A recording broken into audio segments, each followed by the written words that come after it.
The Dogon tribe knowledge.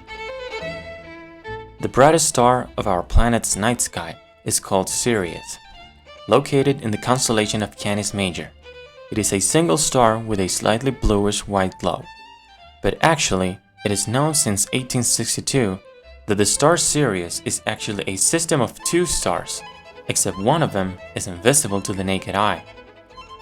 Some form of advanced telescope is needed to observe its companion, and those weren't invented until the 19th century, so no human on Earth could have ever known about Sirius' two-star system before that time.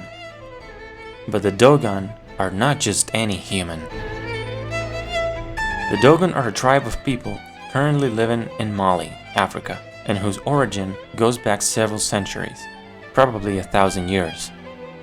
The astronomical knowledge contained in their stories and traditions, especially about the Sirius star system, which they call Tolo, is so outstanding and inexplicable that an anthropologist by the name of Marcel Griol was willing to spend 10 whole years living with them, so that they would finally tell him everything they knew about the stars. Marcel arrived in Mali in 1931 and left having earned the trust of the Dogon and learned their secrets for a decade.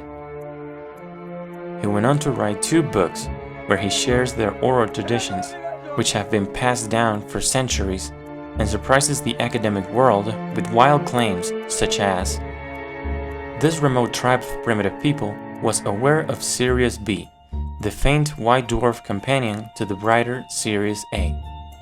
They called the latter Sigi Tolo, and the former Po Tolo.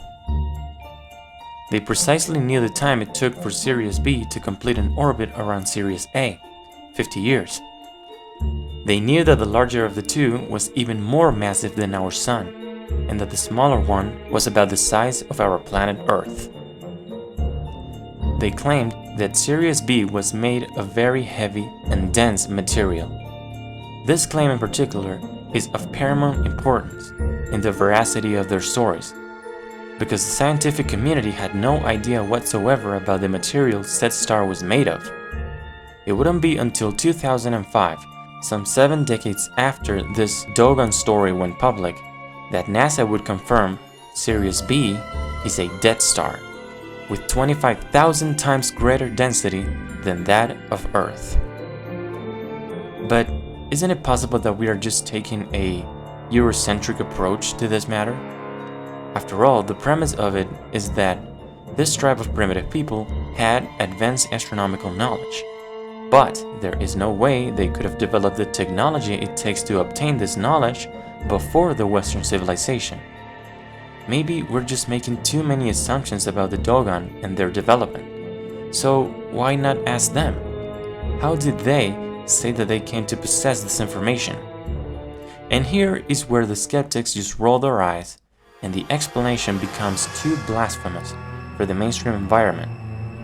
Because it turns out the answer to how the Dogon know so much about the stars is not that they secretly developed some sort of telescope before the 19th century and studied the cosmos for centuries.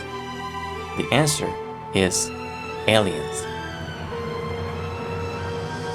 Amphibious extraterrestrial beings known as the Nomo, which translates to the teachers, are the ones responsible for the Dogon's impossible understanding of the cosmos.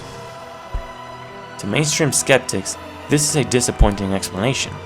To alternative theories, it is but the expected explanation, judging by the antiquity of the story and the level of development of the Dogon tribe. And one last interesting prediction they have for us is related to the origin of the Nomo.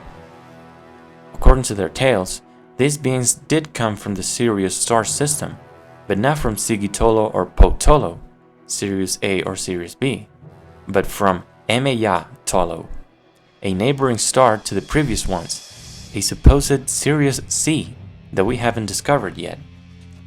So, will the Dogon be correct in this prediction? If so, it would have become impossible to deny what we already suspect, that humans are not alone. We never were, and we always had teachers and guides from out of this world sharing with us the deep wisdom of this beautiful universe.